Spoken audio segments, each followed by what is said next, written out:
Congratulations on your adoption. Now, it looks like you'll be taking care of the old man. My ex-wife, Catherine, was supportive of my decision to adopt my father-in-law, Jack. You're his son now, so it's your responsibility to take care of old fart. After Catherine pushed the responsibility of taking care of my wheelchair-bound father-in-law onto me, she disappeared the next day with her affair partner, Mike Johnson. With Catherine gone, only Jack and I were left at home. I'm here for you. Let's get through this together. Jack smiled cunningly and said, All right. Let's start by selling this house. I was stunned. What was he thinking? My name is Ryan Smith, a 35-year-old nurse working at a general hospital in a city like New York. Having lost my parents young, I chose nursing to be close to those in need. My life had been centered around my job, but I felt the urgency to seriously think about marriage. Although there are many female nurses at work, I couldn't find the right match. Since I was looking to marry a woman with a different career, I secretly registered with a marriage agency. However, even after being introduced to several women, I couldn't find someone who really clicked. Even when I liked someone, I was turned down. Maybe it was because I didn't show enough interest initially. One time, I was dumped immediately after going Dutch on a first date. The marriage agency advisor advised me, saying, Mr. Smith, women who match with you usually expect the man to pay for the first date. Many are looking to become stay-at-home wives after marriage. I realized that getting married was tough. For me, who always thought it was normal for women to work after marriage, this was quite a culture shock. A stay-at-home wife, should I respect that wish? I'm worried that I can't afford a lavish lifestyle with my income. Men who accept the idea of a stay-at-home wife are popular, planning a life where she relaxes at home for a few years after marriage, then starts working part-time for her own spending money, is a good idea. The advisor suggested.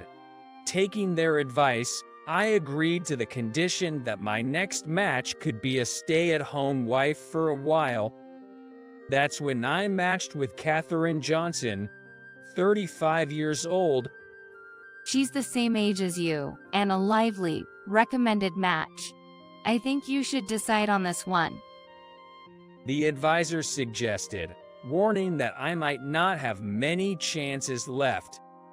When I met Catherine, she was a very beautiful woman who had been a campus queen during her college years.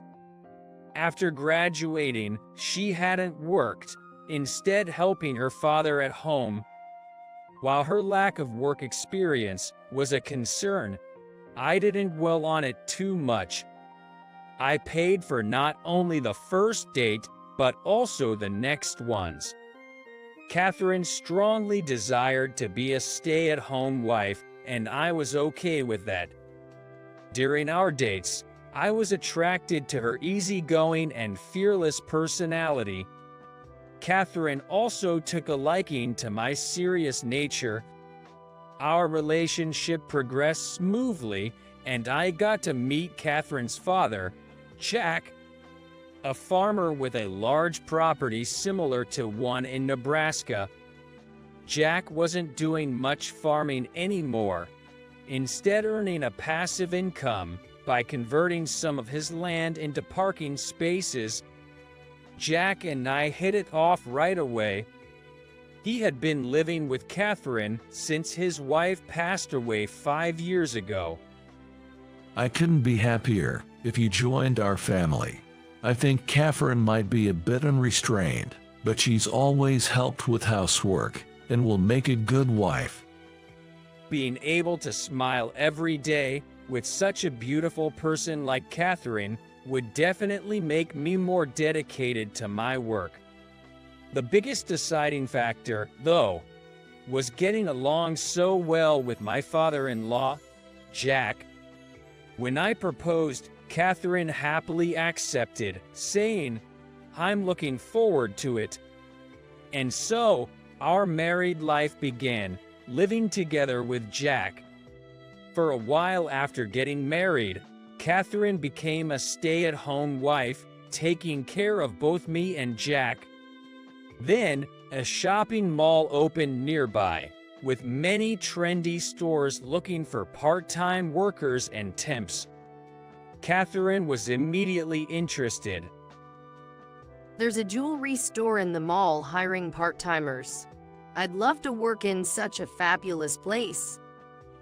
It was surprising since she wanted to be a stay-at-home wife, but I had no reason to object. If you like it, then it sounds good to me. We agreed that the money Catherine earned wouldn't go towards our living expenses, but she could use it for herself. In hindsight, this was perhaps too lenient. Once Catherine got the part-time job, she started going to work with glamorous makeup. My irregular work schedule meant we spent less time together, but Jack took the lead in doing the housework. When I returned home from night shifts, Jack would welcome me with a warm cup of tea. It's almost like I married Jack. I would joke. Jack, always cheerful, would laugh and say, Catherine isn't home much anymore. She's always loved flashy things. There might be some dissatisfaction, but I'll take care of things. Ryan, please bear with it. "Not at all. I don't feel like I'm enduring anything. Catherine is a wife I'm proud of. But above all, I'm most proud to have an amazing father-in-law like you, Jack." Getting along with Jack was the biggest blessing. I didn't tell Jack, but I was beginning to feel a growing emotional distance with Catherine. Yet, I figured this was just how marriage was. More than anything, Jack was a person of great character whom I deeply respected. That alone made me grateful for this relationship. Then one day, when Jack was working in the garden, he suddenly collapsed and was rushed to the hospital where I work. I heard the news from the head nurse and hurried to the chief internist's office. The chief internist looked serious and told me, Ryan, it seems Jack has been hiding his poor health. His body can't withstand surgery anymore. It was essentially a declaration that there wasn't much time left. "Doctor, how long does my father-in-law have left to live?" Even with a nurse like you, improving his quality of life, he might not last a year. Unsure of what to do, I knocked on the door of Jack's hospital room. Jack seemed to understand his fate well. Ryan, how long do I have? Don't hide it from me. I want to make the most of my short time left. "You might not have even a year to do the things you enjoy, but of course I'll be by your side, supporting you to stay as healthy as possible for as long as we can." Then Jack said something unexpected. Ryan, please keep the truth about my remaining time from Catherine. If she knows I'm sick, she'll surely leave. "That can't be. She's your only daughter." I'm sorry, Ryan, but she's not a daughter I can trust. If she knows I only have a year left, she might take all my property and send me to a remote hospital. I somewhat understood Jack's perspective. Living together, I gradually saw Catherine's true nature. She was a woman who delighted in having more money. Being a nurse isn't exactly a high-paying job. It seemed like Catherine regretted marrying a nurse like me. I won't let her send you to a remote hospital. I'll take care of you until the end. Don't worry. As Jack suggested, I didn't tell Catherine about his one-year prognosis. That night, when Catherine returned from her part-time job, I only mentioned that Jack would need to live in a wheelchair. As Jack predicted, I didn't hear any sympathetic words from Catherine. A wheelchair for life. I'm not up for taking care of that. I'll quit my job and take care of him. Let's support him together. You must be joking. If you quit, where will our money come from? I'm not working part-time to support the family. Catherine stormed out after saying this and didn't come back that night. The next day, while I was wiping Jack's back in his hospital room, Catherine suddenly appeared. Out of the blue, she said she wanted a divorce. I couldn't understand what she meant. Why would she make such a choice when her father was seriously ill? Ryan, if you stay married to me, you'll have to take care of my father. I want to free you from that burden. I never thought of caring for Jack as a burden. It's no problem for me to work for him. Don't worry about it like that. Once Catherine realized I was determined, she shockingly said, I hate this goody two-shoes act. I regret marrying you.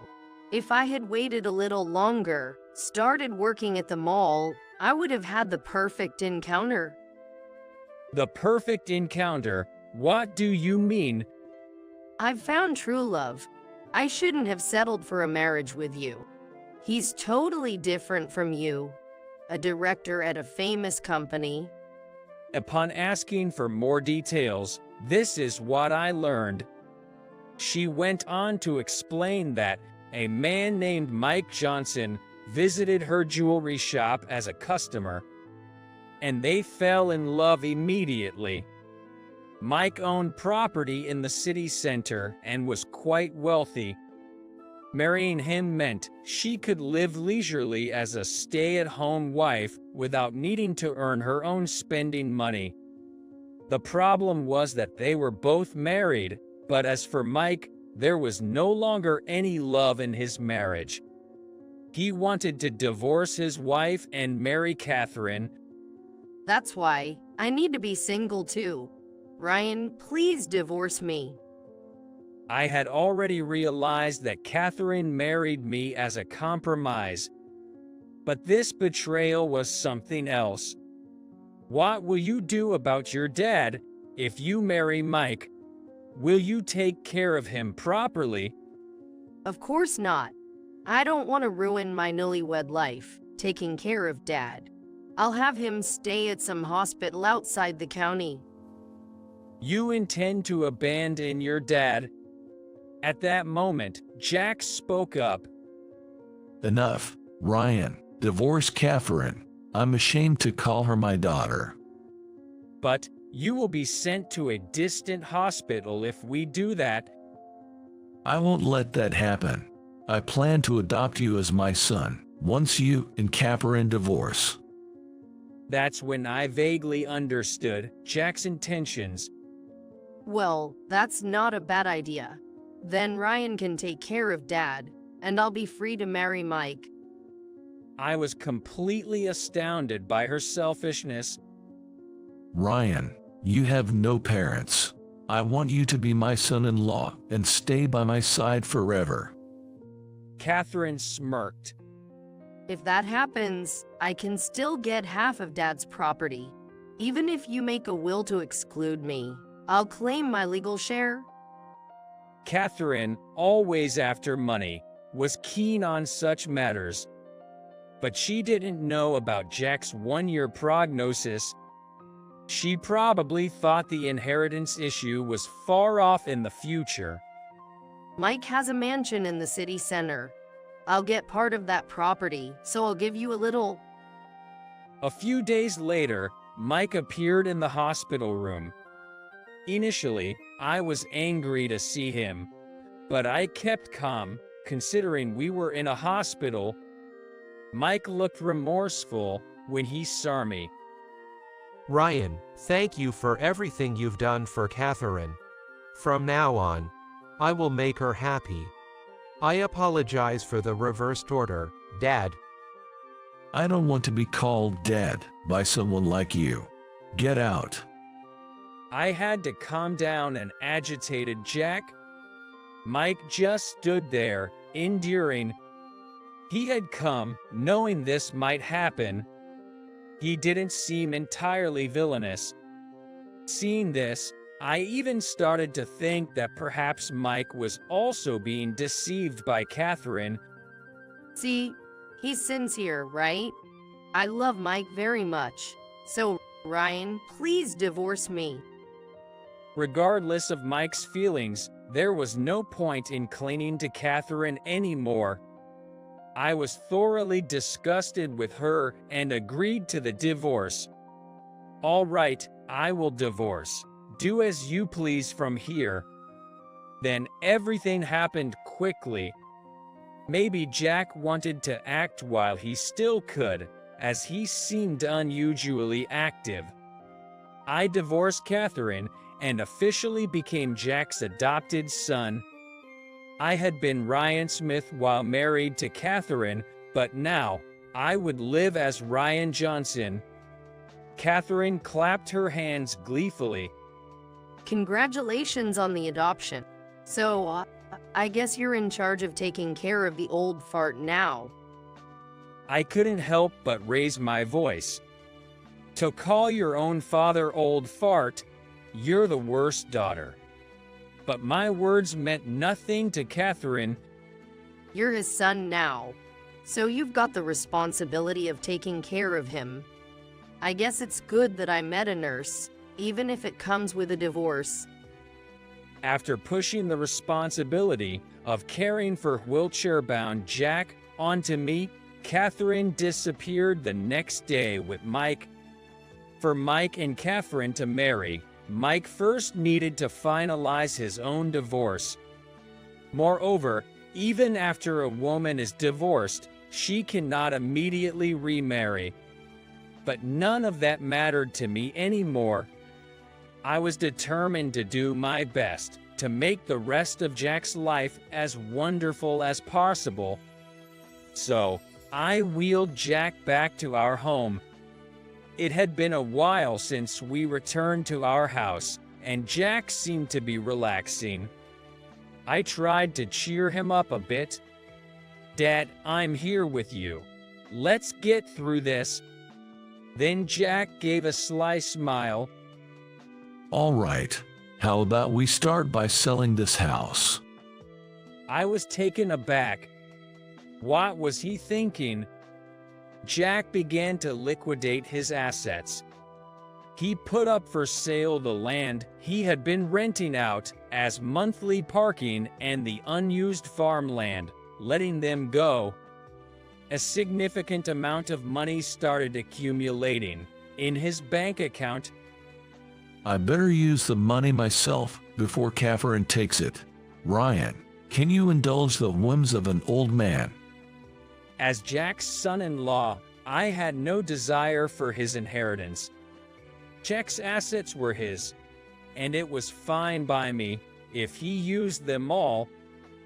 I don't intend to leave any inheritance behind. Ryan, I'm going to enjoy life to the fullest now. That's exactly what I wanted for him. Sounds great. Let's spend it all. Thank you, Ryan. I'll take you up on that. Dad, what do you want to do now? Just tell me anything, and I'll make it happen. Jack squinted as if reminiscing. Well, I've always been a country boy and never really traveled. I'd like to go on a trip, maybe even abroad. I thought it was a great idea. Leave it to me. How about we go on a world tour? That would be amazing. But I'm getting weaker. I'm not sure if I can endure a flight.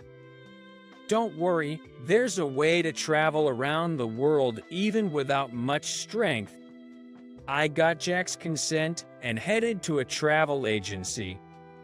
Is there a luxury cruise ship coming to US soon for a world tour? The travel agent nodded emphatically and patted her chest. Leave it to me. I'll arrange the best cruise journey for your father-in-law. The travel agency and the cruise ship crew promised to work together to make Jack's remaining days wonderful. A week later, I, with a backpack on, wheeled Jack to a luxurious cruise ship that had arrived at New York port. The cruise ship was like a giant moving hotel. Traveling by ship was entirely different from flying. There was no need to head to airports or book hotels at each destination. We could relax in our cabin on the ship and disembark for sightseeing when docked. We could buy clothes at stores at our stops, so there was no need for a large suitcase. The ease of getting on and off the ship with a wheelchair was the main reason I recommended the cruise. We could either leisurely sightsee or stay on the ship if we felt like it. I booked a suite on the luxury cruise ship where Jack and I stayed together. Every morning began with checking his temperature and blood pressure to monitor his condition. We mostly used room service for breakfast to reduce Jack's burden. On days we moved from port to port, we'd sit on the balcony and watch the sea. For lunch and dinner, we'd choose from the many restaurants on board and enjoy luxurious meals. In the evenings, there were movies, stage shows, and magic shows, making us feel like we were visiting Broadway and Las Vegas every day. On sunny days, we'd go swimming in the pool. Jack didn't swim, but enjoyed sunbathing poolside, applying suntan oil in hopes of looking healthier. If Jack felt unwell, we'd simply relax in our cabin. As a nurse, that's when my skills came into play. The cruise manager was already aware of Jack's illness, and they assured us that a doctor was available 24/7. Jack was able to enjoy his overseas trip without any strain. For a while after we started the trip, Jack was surprisingly lively. When he felt good, he'd leave his wheelchair and go outside with a cane. After leaving New York port and passing Havana port, we went from Georgetown to Panama. Eating at the same restaurant every day, we became familiar with other tourists. Jack quickly made many friends with his cheerful smile. I'm traveling with my son. It's the first time I've left the US in my life. Such a dutiful son. I'm envious. My own kids seem to have forgotten about us since they got married. That's why my husband and I decided to live for ourselves. That's all right. Leaving an inheritance only leads to disputes anyway. Not only elderly couples, but also young wealthy power couples and solo female travelers were among the passengers. One of them was a lady in her 60s named Sandra with elegantly dyed light purple hair. She and Jack got along particularly well. She had been living lonely days since her husband passed away 10 years ago. I was told by my daughter and son-in-law to go on a leisurely trip instead of moping around. Looking at the sea, I realize how much I've been caught up in trivial matters throughout my life. Jack, having lost his wife to illness just like Sandra, felt a deep connection with her. As they journeyed together, their emotional bond grew stronger. The tranquil days unique to a cruise journey passed by. It was a trip completely free from the rush of catching flights. From the balcony, gazing at the blue ocean, Jack murmured, "When I turn to ashes, scatter me into the sea.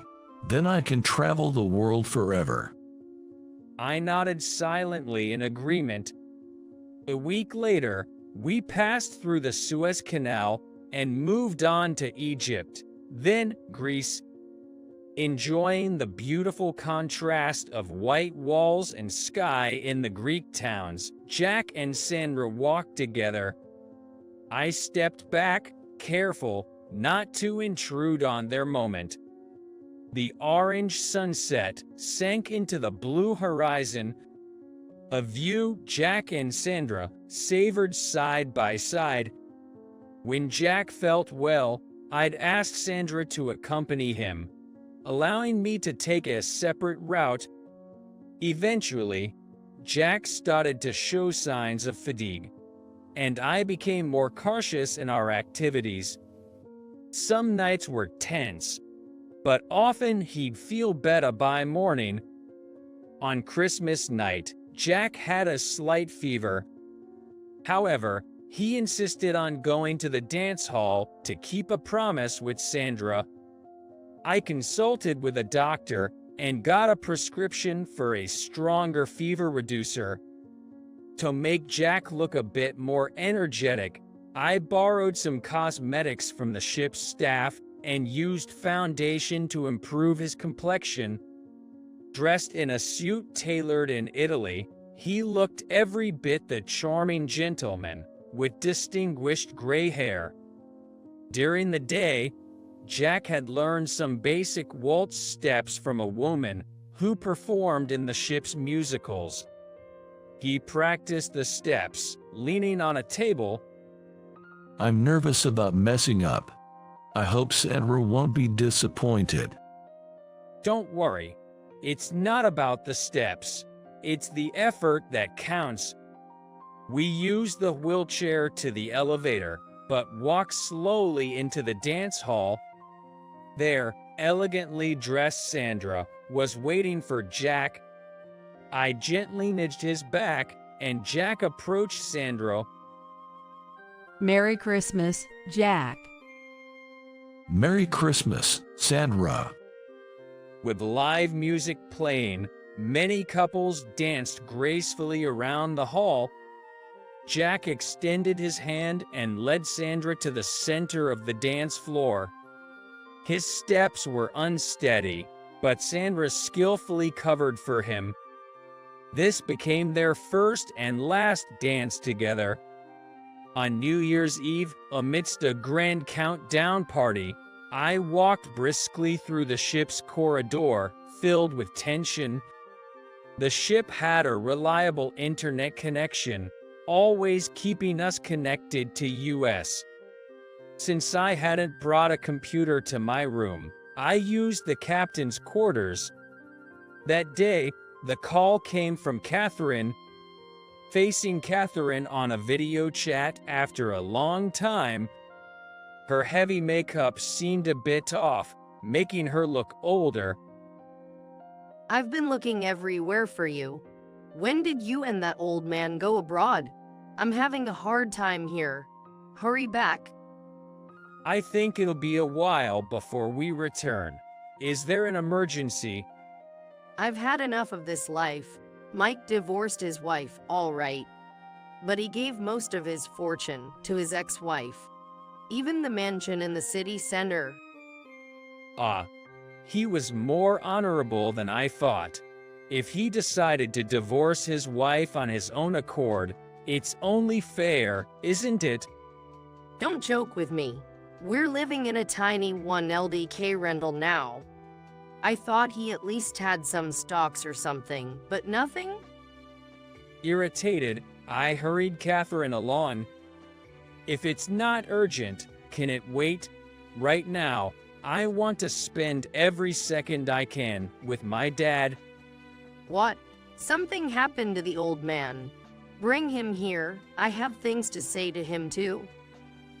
At that moment, there was a knock, and the captain entered. Brian, your father. I understood everything and closed my eyes. What's going on? Say something? I silently ended the video chat. Could you please leave it disconnected for a while? The captain quietly responded, understood. When I returned to the room, Sandra was holding Jack's hand as he peacefully closed his eyes. Following his wishes, I scattered Jack's ashes into the sea. After everything ended, I said goodbye to the other passengers and flew back to US alone. At the airport, I reunited with an angry Catherine. I had heard along the journey that Catherine had broken things off with Mike. So, you ended up not marrying and split. Tough break. But I knew Catherine wasn't expecting such words. How could you cash everything and splurge abroad? That's the worst revenge against me. The inheritance Catherine expected to receive was entirely used up by Jack. Is there at least a little left? Well, there might be some unused farmland left. Just that land. It's practically worthless. Still better than nothing. I'll renounce my inheritance rights, so do as you please. Catherine trembled with frustration. The thought that this was the woman I was once married to felt strange. As I started to leave, Catherine shouted at my back. Wait, what are you planning to do now? Just going back to my usual life. Thanks to Jack, I had the opportunity to travel around the world. I'm grateful to Jack for sharing such dream-like days with me. As for what happened to Catherine afterward, she sold the small piece of land she was left with, but it didn't amount to much. She was criticized at the jewelry shop where she used to work for fraternizing with clients and couldn't find re-employment. Known in the neighborhood for her reckless behavior, she was even turned down for a part-time job at a supermarket. Now, she lives in an old apartment away from her hometown, working in building maintenance. The days I spent with Jack greatly changed the course of my life. I started working as a nurse on a luxury cruise ship of the same company as the one we traveled on. It's a ship frequented by many American passengers. Someone who is familiar with American culture is a reassuring presence. I feel in sync with my British nurse colleague. Working while traveling the world is fantastic. Jack gave me a wonderful experience, far more valuable than any inheritance. Inspired by how Jack lived his life to the fullest until the end, I want to lead a life that I can look back on and feel